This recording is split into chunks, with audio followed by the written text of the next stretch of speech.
I know. You see, somehow the world will change for me and be so wonderful. Bum, bum. Live life, breathe air. I know somehow we're gonna get there. Anyway. That was wonderful. Thank you. I'm very flattered. What is that? What's that from? That's iCarly. iCarly, thank you. Okay. Yeah. See, I never watched iCarly. All good. I was a little too old for it. Well, so was I. I just, there's nothing else on. Yeah, I get that. That was what happened with me and Friends, actually. Like, oh, there was nothing else on in the 90s or the 2000s, so we watched Friends. Honestly, I think that's how it was with everybody in Friends, and people pointing out how it's problematic is, like, it's good, it's justified, it is, but you don't even have to get that far into it. You can just say Friends kinda sucks, because it kinda does. It kinda does, yeah. Ross is the worst. Okay, are we ready to go? I have a lot to say about this episode. I took a lot more notes. Me too. I took so many notes. Yeah. I'm ready, mate. Okay. I'm ready. Okay. Well, you can introduce us when you're ready. Oh, sure. I'm taking the reins, baby. Okay. 1 second. I have to kill this bug with a loaf of bread. Oh, it's gone. It's gone. I don't know what happened to it. Keep that in. Keep that in as the introduction.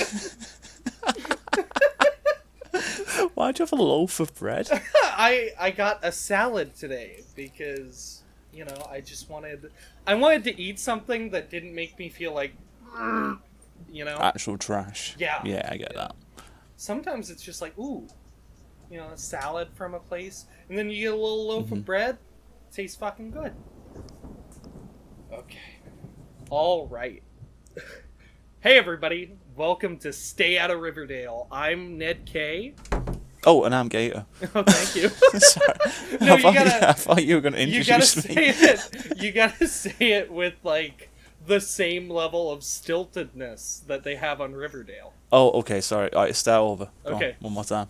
Hey, welcome to Stay Out of Riverdale, and I'm Ned K. And I'm Gator? He doesn't know! He doesn't know, ladies and gentlemen. This is our podcast for the XWF podcast being on hiatus. So whenever it's on hiatus, we will creep out of our graves like Altered Beast. And Yo, what a reference. Thank you. That's sick. And we will review this fucking show episode by episode. We might even keep doing it when the podcast comes back, but probably not. We'll cross that bridge when we get there. When we get there, yeah. Yeah. We never know. Maybe the podcast will never come back. Who knows? maybe this is all you've got for the rest of your life. We're so sorry if that's the case. Yeah, like a podcast nobody asked for with two fuckwits on this E-fed YouTube channel.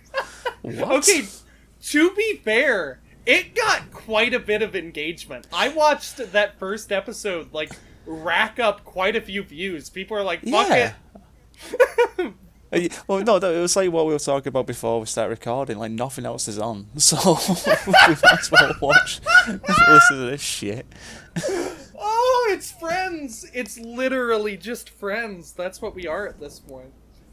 Oh. No one told you Riverdale's gonna be this way.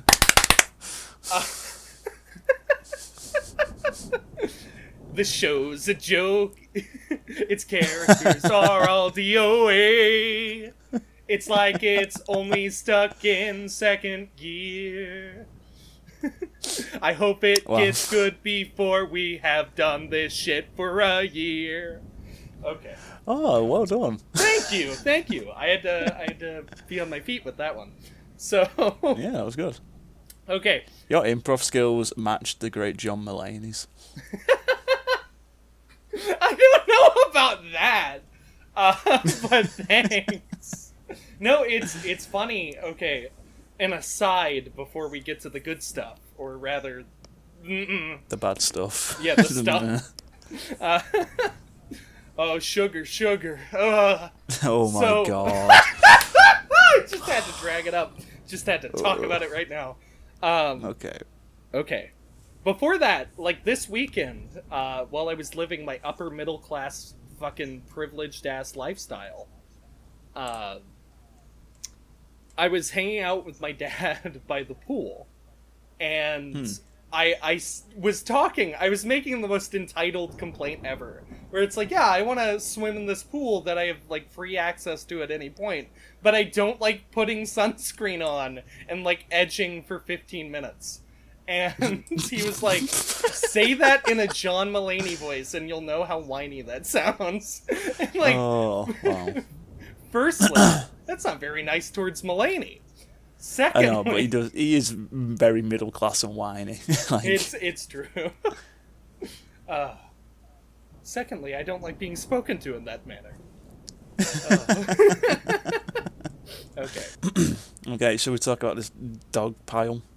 Episode. So I will, out the gate, I preferred this episode, but not because it was better. Like...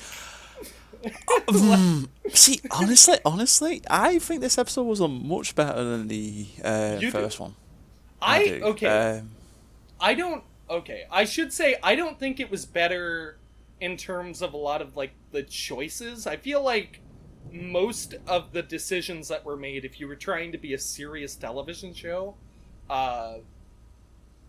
no. Like, I just don't think they work. As far as, like, something I enjoyed watching, leagues ahead. Like, way better in that regard. No, I agree with that. I totally agree with that, yeah. Oh, also, when I listened to the first episode, I say totally way too fucking much. I need to try and cut down on that. You totally need to get your totes in order. I do need to get my totes in order. But no, I agree with that. Like, just before we get into it, it's like, yeah, I thought, like, this show was miles better in, like, at least storytelling wise. What I did notice a massive downgrade of is, like, they must have told that cinematographer to cut the fuck out. Because there was zero interesting angles in this episode. It was all like flat shots, no zoom-ins, nothing fun. Okay, and I'm gonna go a little further than that. The hair department gave up on Archie. I don't know. Oh, like... totally. Okay, thank you. I'm glad I'm not the only person who noticed that. Yeah, no, it's like our boy KJ Appa. He's looking a bit odd this episode. I don't know why. It's like he's just drenched in gel. Like the slime of guilt is over him. The slime of guilt. Okay, speaking of slime, let's talk about how this episode begins. Jughead talking about this very moist, dead body. Mm-hmm. Yeah, so just for anyone who is listening, so this is Season 1, Episode 2, Chapter 2, A Touch of Evil. Yeah, that's it. I don't have anything to add there. So, my first note is Jughead audio sounds better, but what the fuck is up with these Jason fantasy sequences? God, he's a creep. He unironically looks better as a corpse. He looks like a freak, doesn't he? He does! He looks like so a fucking... weird looking. You know what he reminds me of? No shit.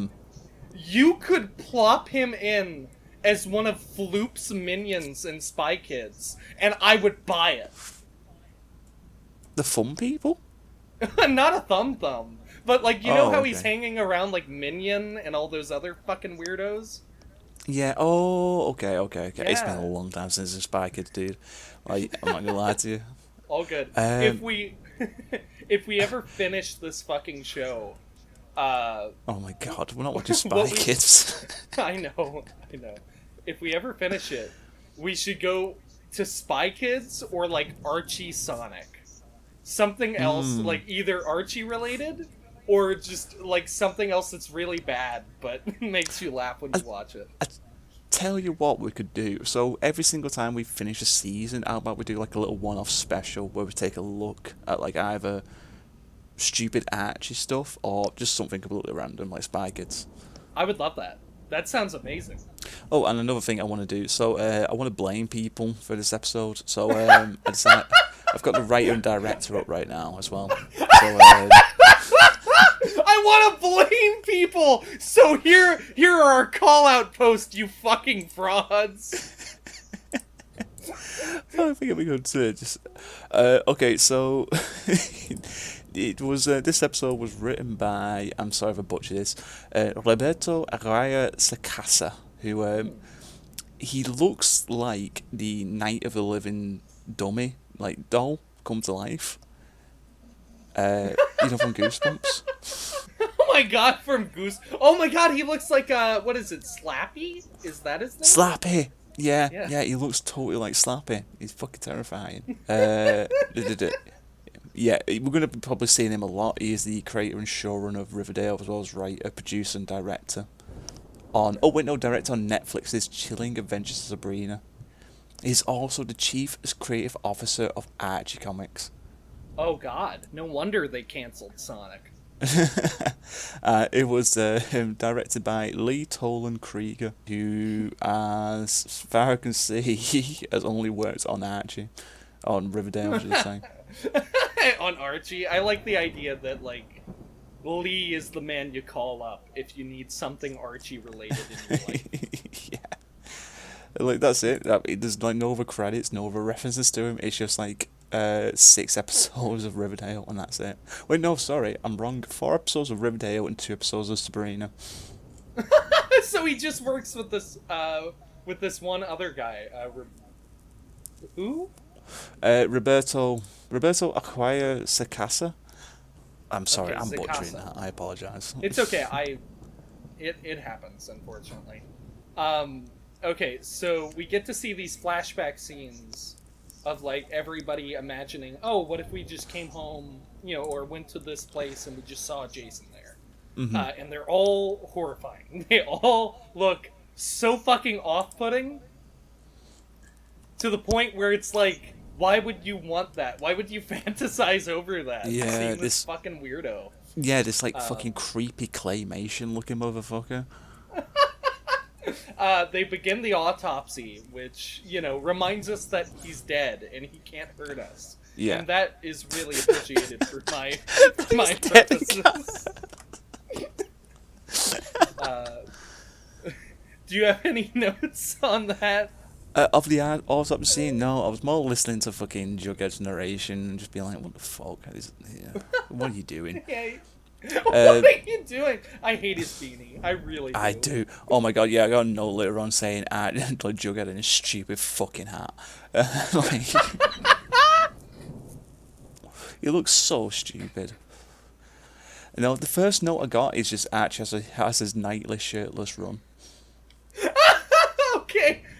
Okay, I did a bit, like, I really had some dense notes for the start of this episode, because I was losing my mind. Archie texts Betty because she's still upset at him for, like, rebuffing her desires, her, like, affections, if you will. And he's like, are you up? And she says no! And it's like, fuck off, Betty. Yeah. Just say I don't want to talk to you. Yeah. My note is, don't answer. Betty. My note is, Betty, he can look out his window and see your light on. Just tell him to fuck off, girl. Well, she kind of does. She says like no and no, and then like looks out the window, and then just turns the light off and goes turns back her to light bed. off. Yeah. And then my next note is Archie in his men's underwear commercial configuration for human sleep cycle. We must rest like hot people do. Yeah, pretty much. And then at the scene you were talking about, I say, okay, I'm laughing already as Archie jogs the entire way to his teacher's house, shirtless, for no real discernible reason, only to vent about the murder. It was fucking hilarious. Oh my god, it was ridiculous. I also just want to point out, like, the weather in Riverdale is just wacky. Like, there's some, like, eldritch beast, like, controlling the weather system there, because it's either raining and miserable, or it's warm enough to go out at night with just your boxers on. Yeah, pretty much. It's makes no god sense to me. bizarre. Yeah. So Archie goes to see shirtless. We need to point out that he's shirtless in this. Goes to see the teacher he fucked, Groomer Grundy. Groomer Grundy! Oh, Grundy! Grundy. So, Miss Grundy, I have her, like, I have a note that just says, she's steadily becoming the worst character in the show. Oh, by far. Yeah, because in this conversation, she's like, oh no, you can't tell them about this stuff going on, because think of what will happen to me. And it's like, fuck you! You fucking asshole. Yeah, it's like, you might get expelled, Archie. I will go to jail. You can't do this. Well, also, it's really doubtful that Archie will get expelled, which just makes her seem all the more, like, disgusting. Yeah, she's very, very manipulative in this episode, actually. Like, as a whole, she's very manipulative. The whole thing. The whole thing. So, Archie, they talk about the murder. She's like, don't tell anybody. He's like, oh. And then he goes home. If you have any notes, pipe in. Oh no, go ahead. I'm waiting until we get to Betty's mum, so just go for it. Oh yes, I'm so glad we both have something on it. I have Archie's dad getting upset at Riverdale is inexplicably funny to me. Also, like the town. Yeah, does he say that? No. Yeah, during this conversation. So Archie wakes up for like breakfast. And he's finally wearing a shirt. And his dad's like, where'd you sneak out to last night? And he's like, you knew I snuck out? And he's like, yeah, I've known it, like, ever since you were, like, 8, you fucking idiot. I'm an adult. I can hear you leave the house. Also, we have a dog who probably barks when you leave the house. They have a dog that's just going to manifest in existence in a later episode. No, did you not see the dog? Yeah, they have a dog? Yeah, they have a Labrador. That's probably what took my attention from that scene. I was like, oh, a dog. I don't even remember the dog. I feel like I have dementia. Holy shit. Well, I forgot the dog. Unless it was like a UK exclusive or something. New Riverdale added 2% dog. So, no, I'm sure I just didn't notice it over literally everything else in the episode baffling me. No, that's fair. But Archie's dad, when he's talking about like the town and everything, and how he mentions like, hey, I don't want you going on any late night jogs to clear your mind. Because until that killer is found, it's not safe. And then he's like, God, this town, it's changed for the worst. It's like, what the fuck are you talking about? Okay, Batman, chill out. Oh, dude, if Archie's dad became like a fucking superhero and started fighting crime, I would lose my shit. That'd be great. We don't know what's going to happen, have it? That could happen. Like, that's the best thing about this show. So I know, we keep alluding to it, but basically, just anyone who's listening, all cards are off the table right now. Anything in this show could happen. The one thing that will never happen, I'm pretty sure doesn't ever happen, and I want, is the John Bernthal Punisher crossover. That would be incredible. Yeah. Oh, that would be amazing. We don't know. The next scene. Oh, yeah. The next scene is Betty in her room, and then Betty's mom comes in. What do you have, Gator? But basically, Betty's mum storms in, and I visibly cheer her. The first line I have is like, Betty's like mum opening line is an accidental drowning. Who cares? And I just put best character. Yeah, my note on this scene is Betty's mom is overjoyed that a boy is dead. Not just relieved, fucking smiling. Yeah. God damn. What else do you have for the Betty's mom? Cheers, like whoops. The way other people react to seeing a hot person is how Betty's mom reacts to this boy being confirmed dead. Awooga! Humana. No, so basically, I just love how much of a cow she is, like, completely. So She's so trashy. She's an asshole. She's the best. So yeah, she goes up to Betty and she was like, "Oh, that ginger boy's dead. That goddamn redhead's dead, and we're gonna go celebrate and eat sausages." And Go fetch my flying monkeys! And she was like, "Betty, do you know what this means?" And like Betty's like, "Yeah." And Betty's mum is like, "You need to cut off all your ties with your friends." And Betty just like, "Yep, will do."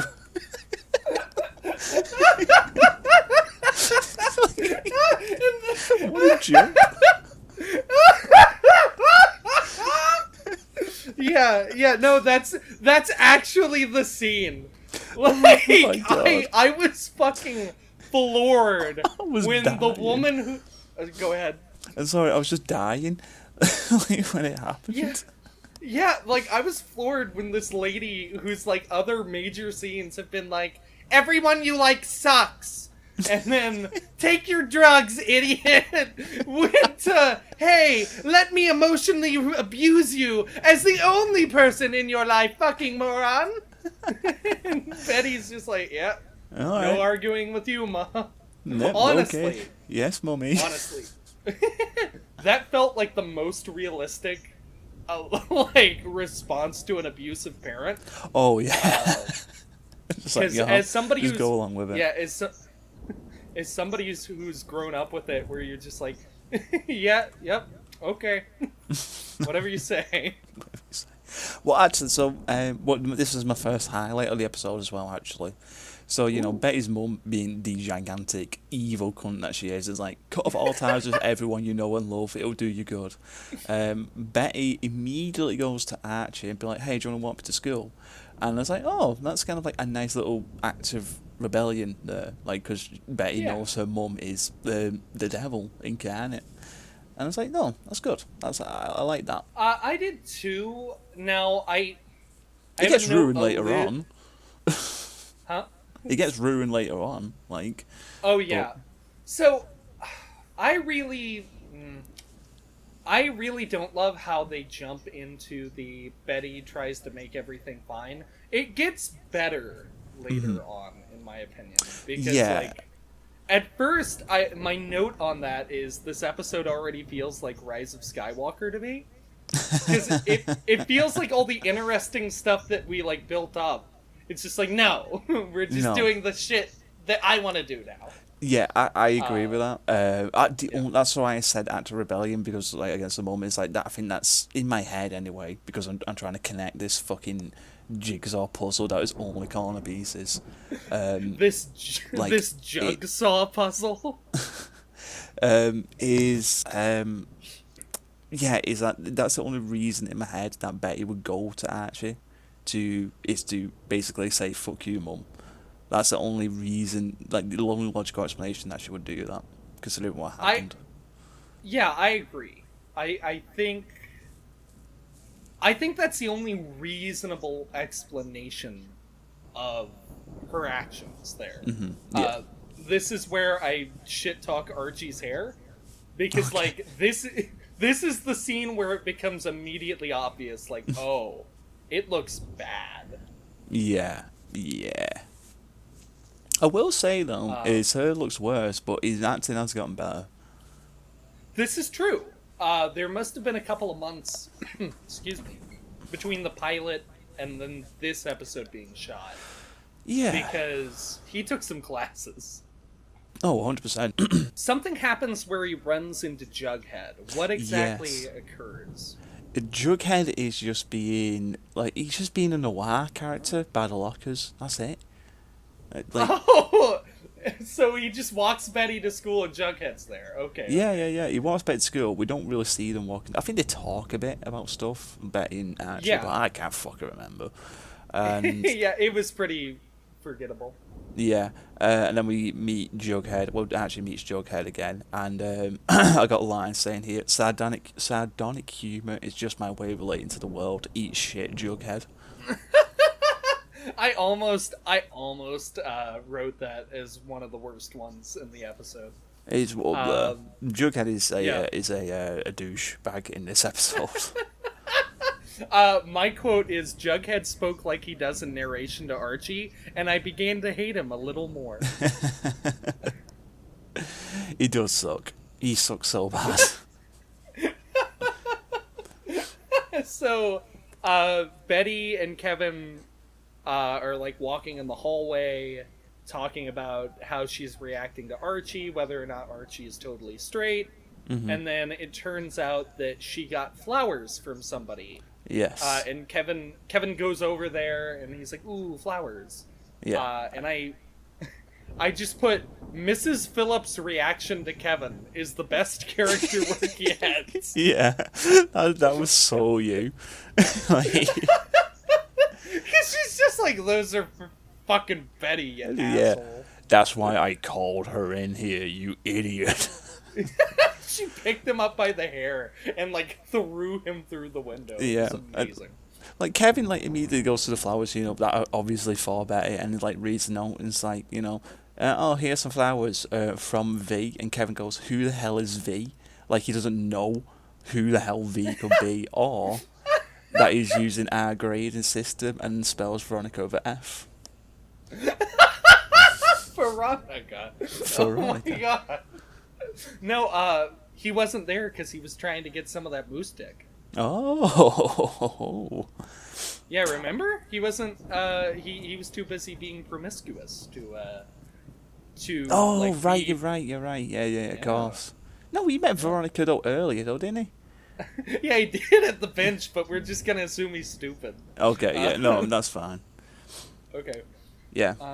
And like Veronica walks in and is like, me! They were from me! It and was I the whole time! Brewing a witch's brew. Then I wrote Veronica. Then I wrote Veronica is still a goddamn smoke show because, awooga, boing. She's a brick house. House. Oh, that was a good house. Thank you.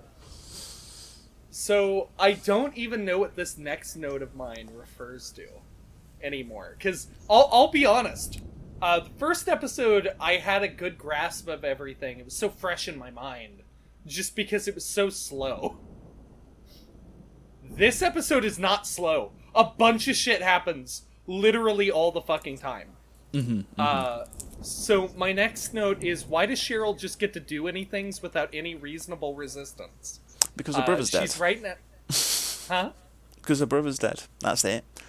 Yeah, but it doesn't make any sense. No, like, you're she right. just does. Oh, I know what that. Okay, I know what that's referring to. Sheriff Keller, Kevin's dad, is talking. He's giving out an announcement, being like, "Yeah, Jason's fucking dead. We don't know all the details yet."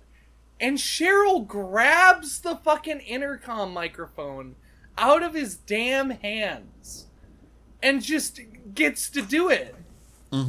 Like, firstly, why would she even be in the room? I know. There's no reason for her to be there. Okay, I wrote as well because like Cheryl was like she stood next to the principal and the sheriff talking about, you know, somebody killed. Jason's dead. Everybody panic. Yeah. And I wrote like Cheryl being literal Satan. Starts smiling because the pet rally gets mentioned briefly, even though her brother just got shot in the fucking head. Like, it's true. Yeah, and she grabs like the intercom mic thing, whatever, the PA system mic, I don't know, and and she says, "Someone's gonna get the electric fucking chair," and then does a little like school cheer motto. Yeah, she says a hashtag. She goes like hashtag Riverdale strong. It's like, fuck off, you fucking sociopath. Oh my god. Incredible. Just fucking Jesus Christ, this character, man. I kind of like her the more evil she gets. Totally, because it's the Betty's mom dynamic in play. Yeah. That's it. I think we're going to be rooting 100% for every single evil character in this show. I hope they keep coming and keep getting worse and worse. But you know, the fun evil like Betty's mom and Cheryl, not actual evil like Grundy. Yeah, not like realistic evil. Yeah, it's like I can see somebody doing that in real life. I don't like that. Yeah. Grundy's too real. I want Looney Tunes. That's what I want. Yeah, like Betty's mom, I would totally buy that she would like lift up an anvil and like drop it on somebody's child to get at them. Yeah. She just puts like a bottle of Adderall like in a rope trap. It's like connected to a tree. All I'm saying is that if Betty's mom was revealed as Jigsaw in one of the Saw movies, I wouldn't question it for a moment. No. Oh the my only God. No, the only thing I'd question is, wait, she wants to make people's lives better? Yeah, no, that's it. She's literally doing it for fun, for funsies. She just gets after the fucking redheaded kids. It's like, are you friends with my daughter? You're gonna die in a trap. You're gonna die in the trap. But like, not even like good like traps. Are just like, you know, it's just like, you are stuck in a big glue trap. You're gonna be stuck in there for a while. That's it. Is that Cheryl? Is that Cheryl doing? No, you that's killed Betty's my mum. brother. You know, it could be both actually. Yeah, Cheryl seems more like a either. More like a blood sacrifice type of girl, if anything. Ooh, okay. So at some point we go back to Archie's house. He's coming home from school, and Jughead confronts him at his house, and we find out why they're not friends anymore. Yeah, because I actually got horny and ditched him. So, yes, but my note on it is, so they're not friends anymore because Archie bailed on a road trip. Years of companionship down the drain due to a scheduling issue. Why is everyone in Riverdale ridiculously sensitive or utterly incapable of caring? Yeah. It's like, I kind of love the idea that, you know, before that happened, you know, Jughead was, you know, how he is in the comics. So it's like, I love hamburgers and you know, and then as soon as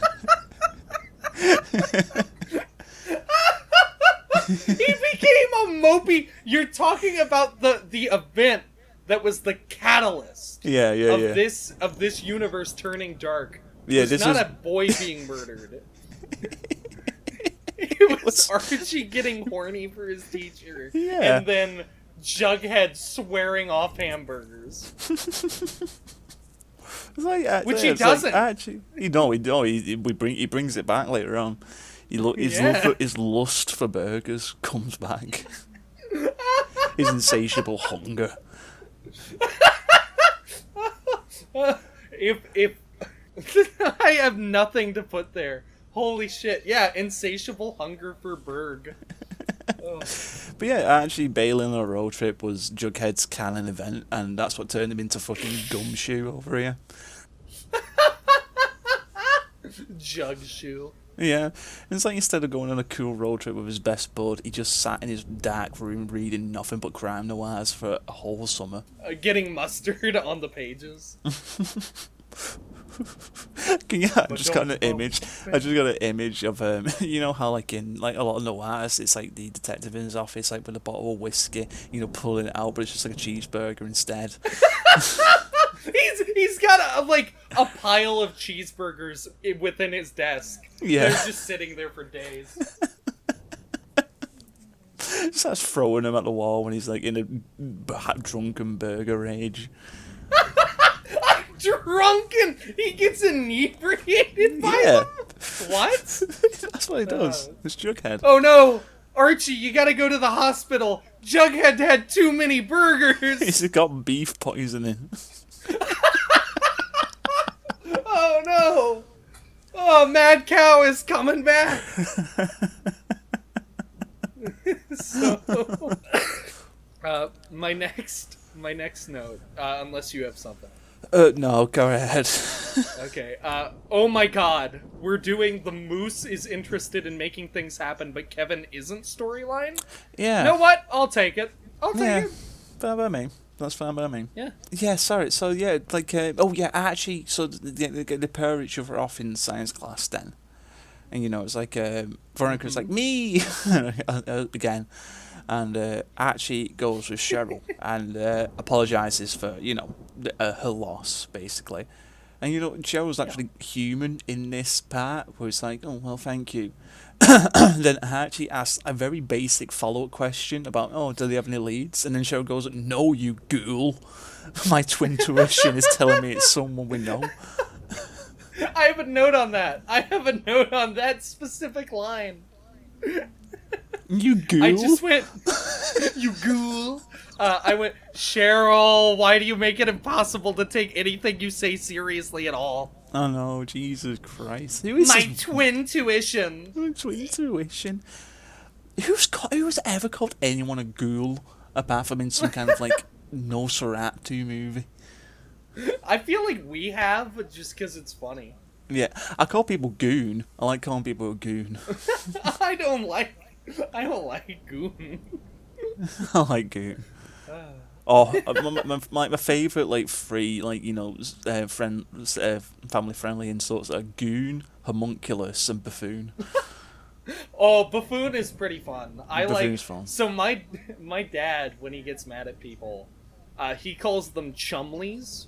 Chumleys? Yeah, like you know, just like, oh, this fucking chumley. It's like, it's very effective. It gives you an idea of, like, a human. You're like, yeah, oh, no, God. Right. Yeah, true. I can imagine a chumley pretty well, yeah. There's another really awful line. Not just the twin tuition stuff. But Kevin says something like, my gayometer. Yeah. It's like, why not use gaydar? Like, the thing that's been established. Well, so what I hate about it is, like, gaydar is already a thing people say. Mm-hmm. And then secondly, you would never say gayometer. You would say gayometer. What the fuck is the script? They're obviously written by, well, what was his fucking name, Roberto? Roberto was like, what did the gays say? I don't know. Fucking make something up. They're not real anyway. They choose it. They choose to be gay. You're not born with it. I don't think that's true. If I remember correctly, he wanted to do some gay Archie stuff before this, so I don't think it's that. Oh, okay. My apologies, Roberto. I think it would be funny if that was the case. I think it's more like, hey, what does one of these camp gays say? It's gotta be one of these funny lines. A quip. You like quips, don't ya? Gayometer! Beep, beep! I'm going the way to Sunny Central, motherfucker! Yeah. I don't know. And then he starts throwing confetti out, like, you know, like Rip Taylor or whatever his name is. Rip Oh, okay, can we go to my favourite scene of the episode right now? Yes. Okay. You may. It is the very brief scene with the coroner about to perform the autopsy. And this motherfucker, I hope we see him again someday, because this man is eating scenery, he is hamming it up, he is in fucking a fellow. I didn't write down what he said because I was laughing that much, but he's like, he opens up with the cold steel of the autopsy knife cutting through the flesh of its victim. I was like, what? What are you talking about? Okay, my one thing that I wrote down was, who the fuck is this coroner? Yeah, because I it's wrote so that too. off-putting. He is an insane man. This is like Dr. Frankenstein. Oh, he's gonna like put a new brain into Yeah. Jason and resurrect him with the power of lightning. Yeah, no, exactly. I hope we see this man again. He is incredible. Oh, oh my god, he was so fun for like the 2 minutes we saw him. I said something after this. I don't know what this is in reference to, but just the dialogue has not improved from episode 1. Which I should say, I feel conflicted about that in retrospect. That's how I felt at the time. In fact, we get more chances for references no one cares about, and I hate every moment. Still, I am laughing more.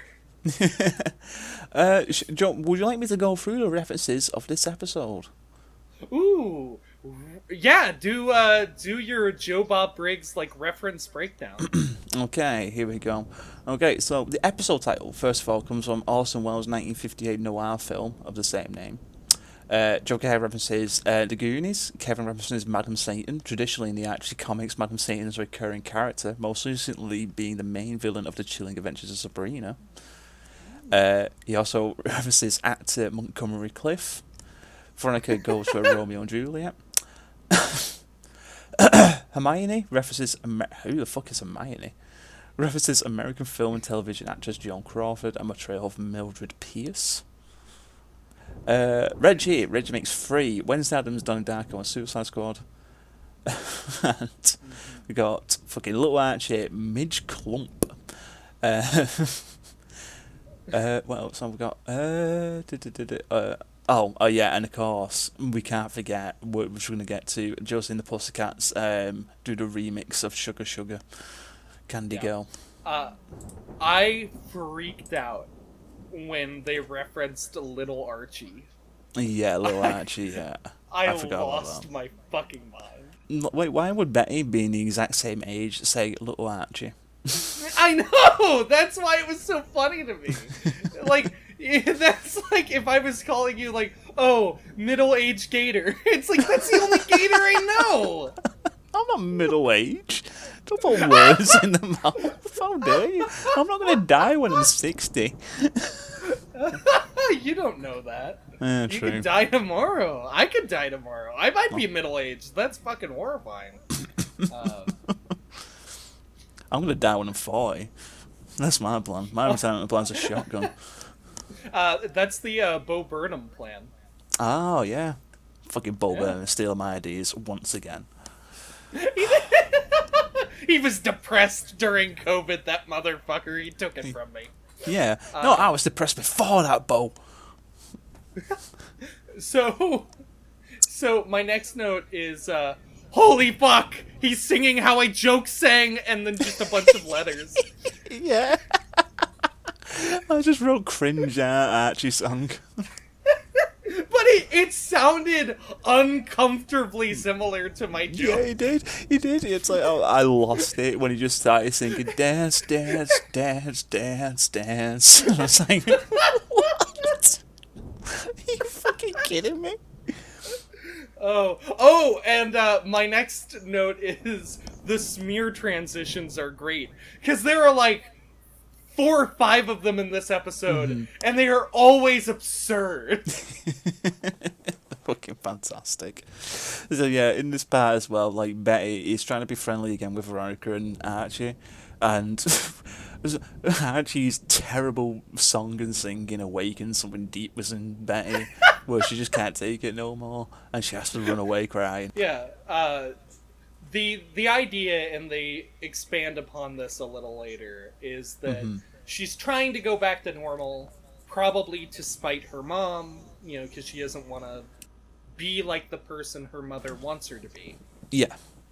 But going back to normal and just pretending like nothing happened is like hurting her, because something did happen, and she doesn't like discounting her emotions in that sort of way. Yeah. Genuinely, I really like Betty's arc in this episode. Me too. I quite enjoyed it. What? Oh, yeah, I know why I said something about the smear transition. Because Betty starts crying, and then Archie, he's reminded by the principal, like, if you know something, you gotta say something, you fucking, like, ginger-headed fucking weirdo. You've been fucking teachers, Archie. You better tell me. And they start punching him in the face. Yeah. Fucking that principal, by the way, was sinister as fuck. Like, he was like Gustavo Frink, like, levels of, like... Legit, when you look at that actor, you go, oh, they couldn't get Giancarlo Esposito. Yeah. Oh, get me his non-union Mexican equivalent, damn it! That's how it kind of felt, honestly. It kind of felt like we need Gustavo Fring, but all we have is Gustavo Fring from Wish.com. Do what you must.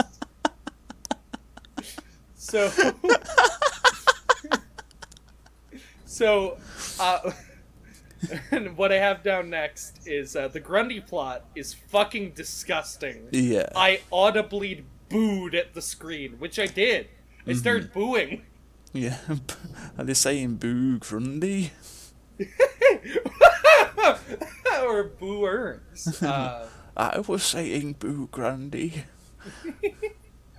But no, she literally, like, Archie asks her, a teenager asks this grown woman, is this love that you feel for me real?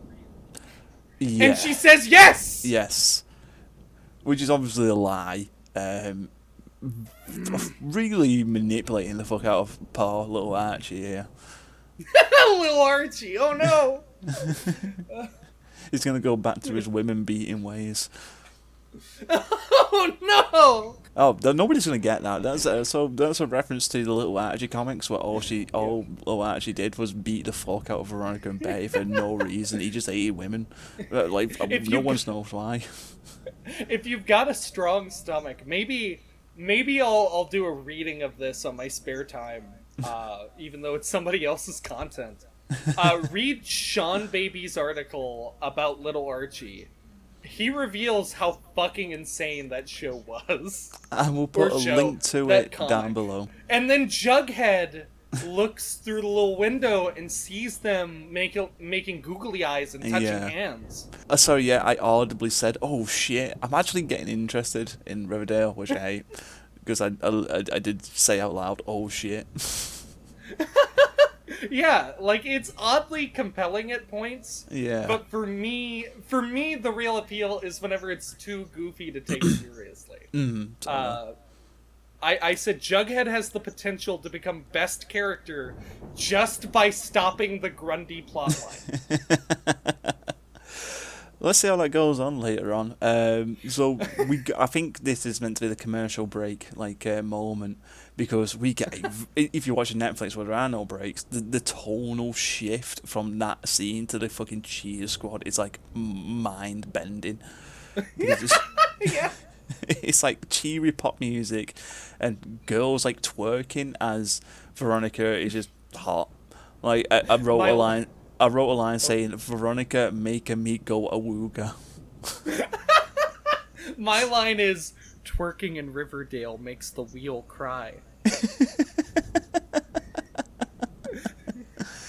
Oh man, yeah.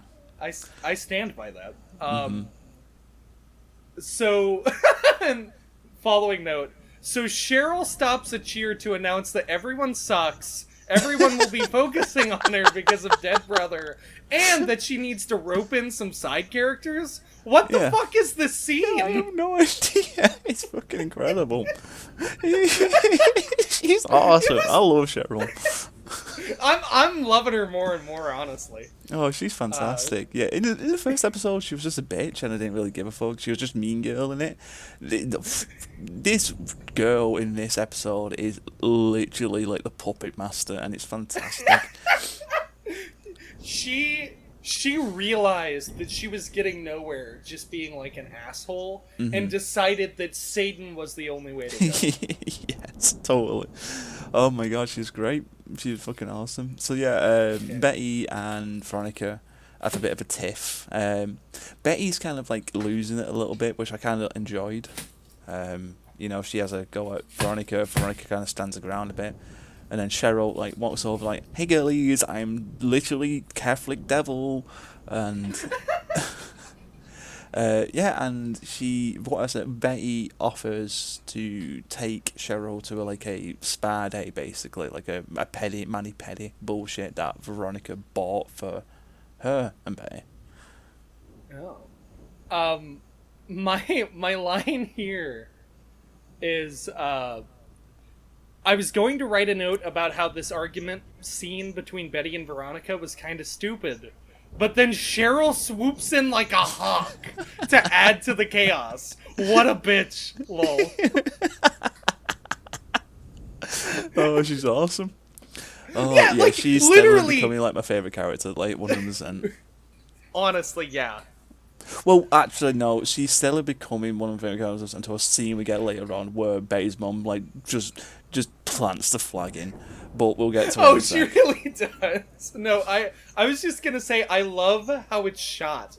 Because Betty and Veronica are on opposite sides of the screen, and Cheryl just walks in the middle of them. It's the most obvious visual metaphor ever, but I don't care because it's just too funny looking. It's so funny. No, it's fantastic.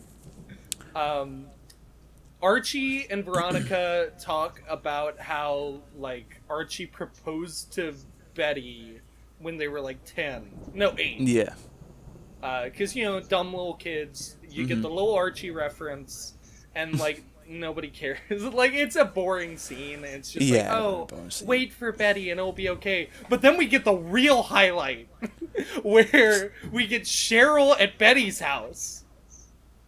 Yes! I loved it. I loved every second of this. Incredible.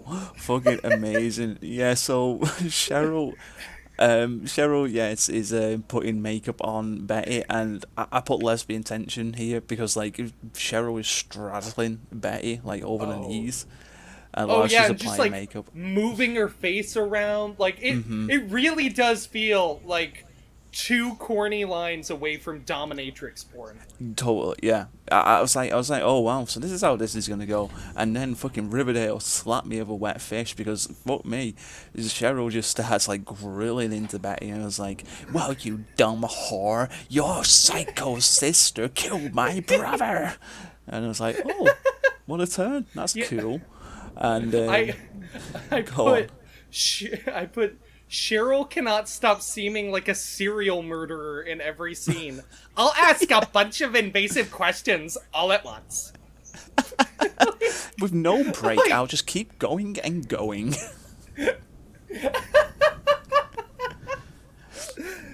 Yeah, Cheryl rocks. Cheryl fucking slaps in this episode. She's awesome, man. Oh, and this is in all caps for me. Betty just threatened Cheryl's life. Yeah. Let's fucking go! This show is getting good. Betty straight up says, get out of my house or I will kill you. I went, fuck yeah! This kicks ass! This is awesome. I was so hype. Like, no, I love Betty's arc in this because, you know, she's like trying her best to pretend everything's okay. Everything keeps getting to her. She's steadily, like, you know, she's losing like her marbles at a good pace, you know, because everything is getting to her, even though she's pretending it's not. And then it just builds up to this, where she's like, "I will kill you. I will bury you, you red-headed cunt." Well, it's also the fact that, like, there are parallels between everybody in her life. Like, she is losing initiative in her own existence, and it's getting to her because like nobody respects her opinion on things. Nobody respects her feelings, and it's very obvious that they really don't. And I totally buy the fact that she has no fucking patience for Veronica, because frankly Veronica kind of deserves to get chewed out for what she did and how she acted. Yeah, she should. And then she does something specifically out of spite to hurt Veronica. And it ends up just opening her up to dealing with this fucking psychopath who's just pushing her face around and treating her like a literal doll. Which is honestly great visual storytelling.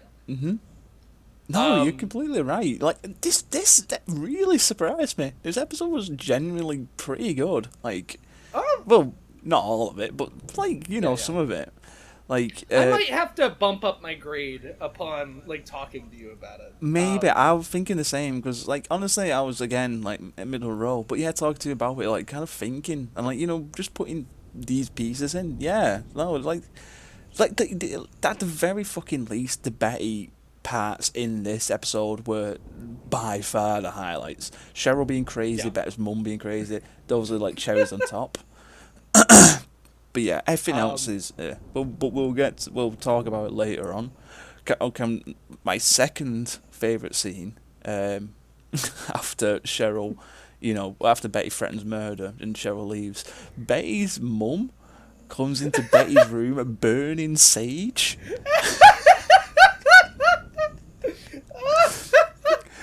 To get rid of like the essence and spirits that Cheryl brought into the house. Which is fucking amazing. So my note is Betty's mom trying to expel evil whilst being pure evil is fucking gold. It's like if a skeleton gave an exorcism. Oh. Are you okay, Gator? Gator? I think it killed him. Oh my god. That is the greatest visual in the fucking universe, man. Thank you. But that's how it felt. Like that's why it was so funny. That's perfect. That is so perfect. Did you like? All right. I hope Betty's mum, because Betty's mum's crazy, so she just spouts out random bullshit. But I hope this is foreshadowing that Cheryl has a crazy satanic mansion with her family. Ooh, I hope so too. Man. So I wanna reverse a little bit because right before this scene, Jughead and Archie like yap at each other in front of Archie's house during like late at night. And Jughead's like, oh yeah, this she's manipulating you, and my only note on it is Jughead, you can call her a rapist. Like, you can say it. Don't beat around the bush. I had a line that Jughead is the only person in the show that talks fucking sense, which befuddles me with his narration at times. Like there are two Jugheads in this show. A There's guy who cringe noir trilby wearing Jughead. And cringe beanie wearing Jughead who talks like a human being sometimes. Okay. What next? Oh, I also said sorry. I also said Cole Sprouse really needs to work on his delivery because KJ Apper is like acting circles around him right now. Yeah. Which is not a good thing. It's true. What else? Oh, so Betty and Veronica make up on the way to school, and I just put, honestly, Betty and Veronica should just date and ignore that mopey guitar idiot. Yeah.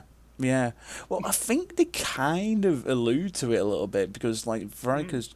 Well, actually, was that at the end of the episode or, like, this part where, like, Veronica's like, fuck boys. Yeah, me. I feel like that might be later. Yeah. It might be here. I don't know. I can't remember either. I watched this episode 50 minutes ago. I can't remember a goddamn thing. So, this leads into Reggie... like saying a bunch of mean shit at people. Yeah. And I swear to God, I have to read this because like this quote blew my mind. Here's my note. And Sheriff Keller's grilling me, Mantle the Magnificent, is the worst character introduction yet. Yeah, Mantle the Magnificent. I thought you were going to go for another line, which is what Reggie said, where he's like, speaking of offensive tight ends, what about you, Moose? See, that was gross and dumb, but it was like just stupid enough where I was like, God damn. Yeah. Fucking asshole. But yeah, Reggie just starts throwing accusations out like a motherfucker at this part as well. Like, what a guy. Yeah. Oh, wait, so here are my two notes about this scene, my two other ones.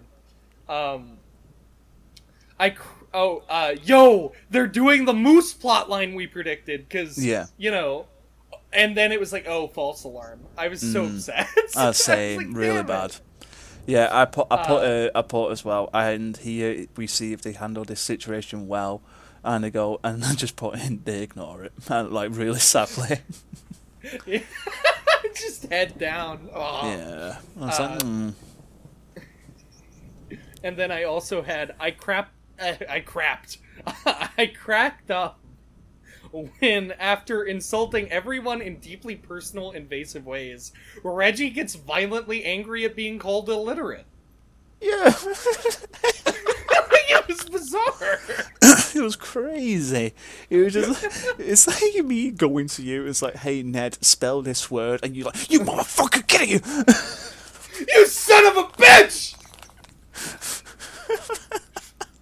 You know my father died at a spelling bee.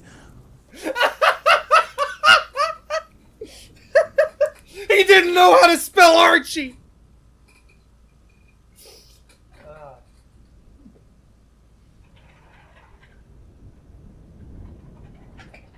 Okay, what next?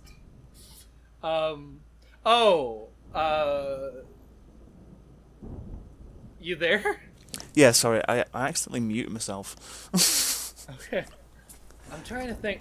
I think we go to the pep rally. Yeah, I wrote, pep rally, let's go! I was kind of hoping, so as you being a proud American that you are, go Cowboys. I was hoping you Let's could tell fucking go. I was hoping you could tell me what a pep rally is. Oh, okay. So essentially, it's an excuse to get together the student body, to like create some sense of shared student pride, like school pride for everybody there. So celebrate the cheerleaders, celebrate the extracurricular, just different groups. Obviously, more focus is typically put on sports. I wouldn't say this was realistic, because I don't... Like, pep rallies, in my experience, I didn't really go to, like, many fucking games or anything. But a pep rally would just happen like, oh, we're having a pep rally today, and you'd go to the gym, and you would just, like, sit there while other people did things, like those people on the stands, and then you would go back to class. Oh. Yeah, because this seemed like a fucking, like, a after-hours evening thing in the rain. Yeah! I was like, oh.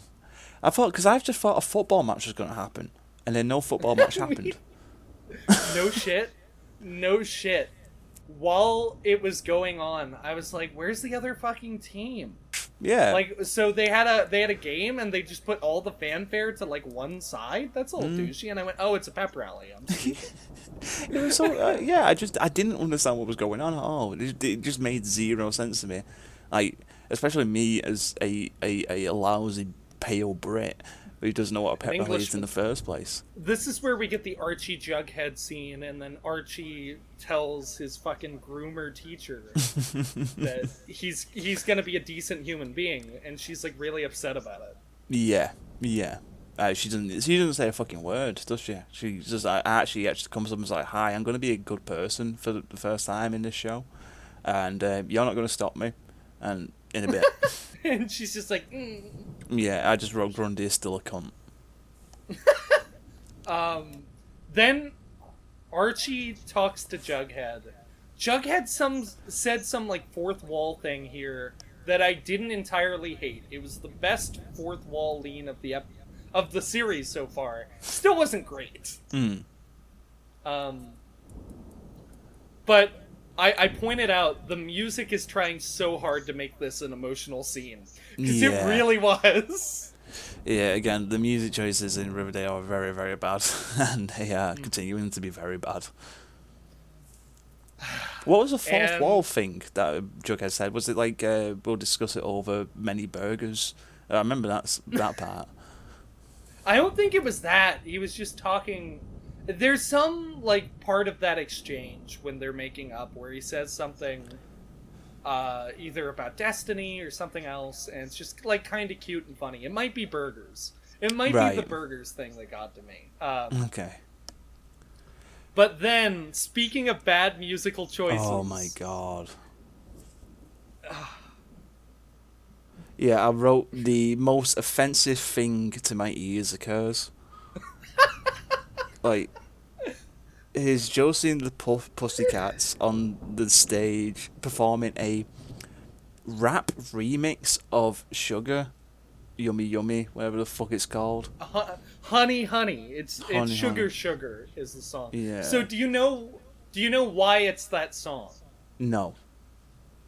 Okay, so the band that made Sugar, Sugar is one of the first ever, like, virtual bands, as we would know it. Like, Gorillaz is a band that, like, real people make the music for, but the band members are fictional characters. Oh, okay. Sugar, Sugar is made by the Archies. Oh, really? Yes! And I forgot that, and my line here is, oh no! I forgot Sugar Sugar was an Archie thing too! God fucking damn it! I freaked out. Yeah. Look it up! You can verify it. I believe you, don't worry. Like, Yeah. but, oh my, yeah, this song was fucking dog shit. My next note on it is just, I despise this cover. Yeah, I think this song especially just put it down a grade as well for me. It was like, it was so out of place and it was so bad and, oh, Jesus Christ, like, why? Okay. Why in your right, apart from it just being a reference, like, why in the right mind would you go for this and make this version of it and then have cheerleaders twerking? Yeah, it was an awful creative decision that added nothing to the episode. Like, if you took it out, nothing would change. No, not at all. But it leads in to the hardest I laughed at the episode, which is the shot of Cheryl running across the green field. And everybody's looking. Literally every single person on that field is staring at her as she runs the entire length of a football field, one end to the other. It's that slightly aerial shot where she's just running. It is so unflattering. It adds. Oh, it it's does so not. funny. It does not. I don't know if you're gonna get it. Serious. Have you ever seen like Scary Movie? It's like, oh, I can't remember her name. Like the main girl in that, the blonde one. She runs away like all dramatic with her arms like flailing as she's like crying. That was her run in the show. Oh god, it fucking felt so bizarre. It was I terrible. lost my mind. Oh Yeah, my god, it was so funny. The flashbacks as well. So Cheryl is like, because Cheryl loses her mind when she sees Archie in another redhead in Jason's number, and we see the frightening visage of this ghoul. You Jason. ghoul. That's where she learned the word. Is by living with Jason, a literal ghoul. Yes, he's so creamy white. It's like disturbing, it's off-putting. He looks like if somebody gave sentience to a fucking creamsicle. No, he literally looks like a matchstick, though. Holy fuck! You're right. It's like if somebody Frankensteined a matchstick to life. Oh. So yeah, Cheryl sees Archie in Jason's number and whatever, and then has flashbacks. Wait. No. The fairy godmother from fucking Cinderella. She turns a matchstick into a human being. It becomes Jason Blossom. Oh, yes. Absolutely. Yeah, I realized, like, oh no, not Frankenstein. It's like, bippity boppity. Ah! So. And at Okay, midnight you have to continue. shoot. At midnight you have to shoot it in the head, so it turns into a matchstick again.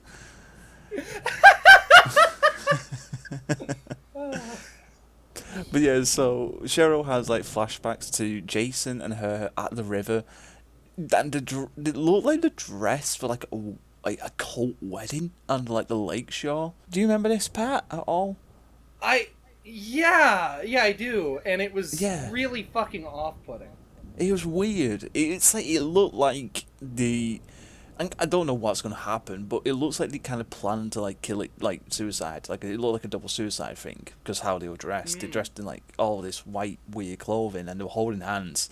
And there's definitely something ancestral going on there. Yeah. Yeah, and then Cheryl goes, and then runs away. Whoa. my my ghoulish brother is after me in the spirit realm. I had low hopes for that moment because I thought it was actually gonna be like she's falling in love with Archie because Yeah, I thought so too. Yeah, that's what I thought as well. Again, Cheryl just keeps throwing curveballs this episode. Like you can't tell where this bitch She is does. going. Yeah. Across the field, clearly you didn't see the shot. And then Veronica, of all people, goes to comfort Cheryl. Not one of the two minions that are lacking in this episode for some reason. Like, she had to like absorb their life force to look slightly less old in this episode. yeah, she does look better in this episode. That's true. Give me your energy, minions. Let me ask you personal questions about your insane siblings, you fucking waste of space. So yeah, Veronica goes to talk to Cheryl. I have no idea what happened. I don't know whether I blacked out or the scene just into white noise for me. Because I just don't remember what they said at all, even though I watched the show. So Cheryl has like broken down because she feels like totally alone. Like she's coming to terms with the fact that Jason is dead. And I'm gonna say this: Cheryl's actress actually makes that breakdown work. Okay. I buy into it. I believe it. I believe that this girl who puts on this front, and who confronted Betty in these like really inappropriate ways, is doing it because she wants to feel something. And now she has, and it's way too fucking much. Okay. And Veronica's basically like, it's gonna be okay, it'll be alright. Just trying to comfort her when Cheryl kind of realizes everything's collapsing. Then we get the group poop together at last. That's a reference nobody's gonna care about. So we get all four of our leads: Archie, Juggums, fucking badass Betty, and like reformed Veronica. Yeah. Oh yeah, this is where Veronica says like, no more. Let's never let boys get between us. That's it, yeah. And then Jughead and actually walk into a room, and that Dan, it just makes people horny because they're just like, oh god, like all of them. You could see them stiffen, like you could just see down the leg. A violin sting. Yeah, and then they all kind of just group up together. And Jughead introduces himself, and it's kind of like a sweet ending. It works. It was nice. It was nice. Yeah, but I don't like buy it. No, I buy it between Betty and Veronica. Mm-hmm. The Archie and Jughead stuff, like kinda, but like all of them, it felt a little overindulgent for my taste. Like, look, it's characters you like together, and it's like, but you didn't really earn it. No, you're right. Yeah, you're right. It's a fractured group, 100%. But it's not like, and they're trying to make it. Let's get the band back together, guys. Yeah. The Archies together at last. Next episode. We're gonna see him at a rooftop in fucking Liverpool singing "Sugar Sugar." Honey, honey. I would love that. Well, so we got the scene next where Archie is actually going to keep his word, and he goes to the principal's office, but fucking Wish, Gustavo Fring, and Alibaba, Hank Schrader, ghost him. Just walk past him. And you had to go into the classroom where Cheryl and all the other cast members are. And they're like, take me away. I'm the guilty one. And we find out that Jason didn't die on July 4th, but a week later. Yeah. Which is a legit interesting cliffhanger. I do want to see what the fuck happened. Yeah. Yeah. So, that's Riverdale episode 2. Mm-hmm. A touch we of definitely evil. didn't have to stretch that one as long. We kind of had to fucking nose to the grindstone. Yeah, we kind of squashed it a bit. Yeah, it was fucking. Honestly, I didn't hate it. Like, it was pretty decent. I feel like the writing is too inconsistent for my tastes.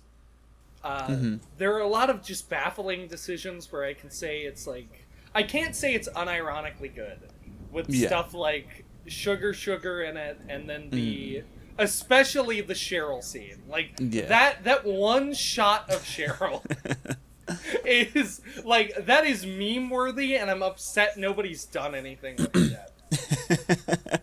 Well, they could have, but we don't run those circles, do we? We don't run in the Riverdale meme circles.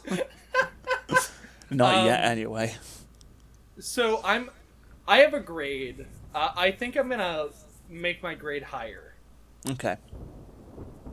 My original grade for this episode was a C. Mm-hmm. I'm gonna go to a B minus because I really did have a lot of fun with this episode, and the good stuff in it was good. Okay. C, I'm giving it a C plus. So we're basically almost there. Yeah. It's like the whole thing is like, I like, again, the Betty arc in this is my favourite thing. I think it was really fucking good. Cheryl and Betty's mum made the episode. They were fantastic as always. But again, there wasn't much of anything, especially early on. Like the first part of the episode isn't great. It only gets good just before the commercial break, and then it starts actually ramping up pretty well there. And then the sugar, honey, pussycat, fox. Oh, Jesus Christ. They really nosedived this episode for me. I hated that scene so much. It was bad. It was really embarrassing. Mm-hmm. Like, the bad stuff really didn't work.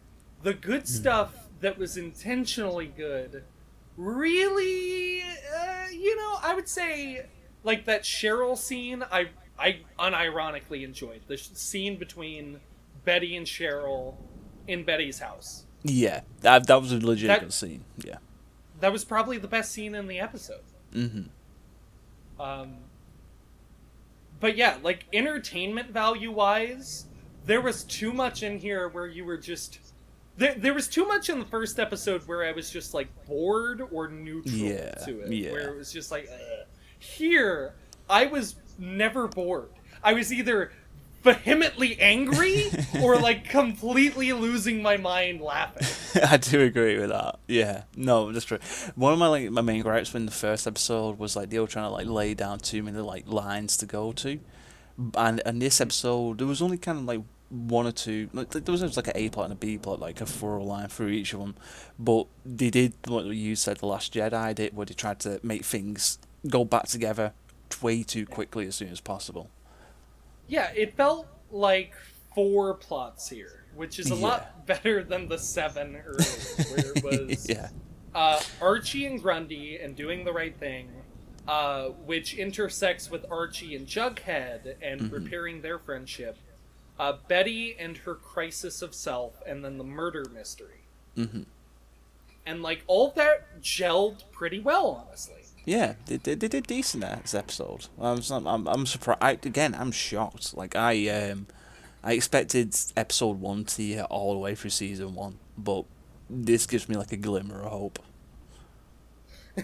if the series ramps up the batshit and keeps the quality of like some of these better middle bits of this episode, I feel like we could really get to enjoying it. Yeah, so right, well, I think that's it for episode 2 for us. Yeah. And Ned, anything you would like to say to the poor, innocent people watching this shit? So, before we sign off, my cousin sent me a lovely idea that I feel I should introduce to you on air. Oh, and okay. it's, we should make Riverdale bingo cards for predictions on how off the rails the show would get, or could get. Okay, so we don't do it episode by episode, we do it for the entire like show in a whole. Yeah. Okay. I like that. That's a good idea. Yeah, I think it's good too. So, like, maybe next episode we'll have some bingo cards. We can either do it for the whole show, or we can do it, maybe season by season, but I feel like it's easier just to do it for the show. Yeah, no, totally. Yeah. Yeah, no, I will. Well, should we just do it like on our own, like kind of privately, and either go through them next episode or just knock them off when they come up? Ooh, yeah. Let's knock them off when they come up, and whoever gets a bingo first gets a point. Okay, I like that. I like that a lot. Yeah. All right, great. Well, Okay. everybody, that's awesome. Everybody, thank you so much for listening to this bullshit. I hope you're enjoying it. If you're not enjoying it, let us know. If you do like it, let us know. It always helps to know what people are thinking of this shit. As always, I've been Gator. I've been Ned. Stay out of Riverdale. Stay out of Riverdale. Yeah, it's not safe. They gawk at you, and they want to see your nipples be stiff. I don't like it. Yeah. And they shoot redhead children on sight, so. A touch of Grundy. That should be the episode name.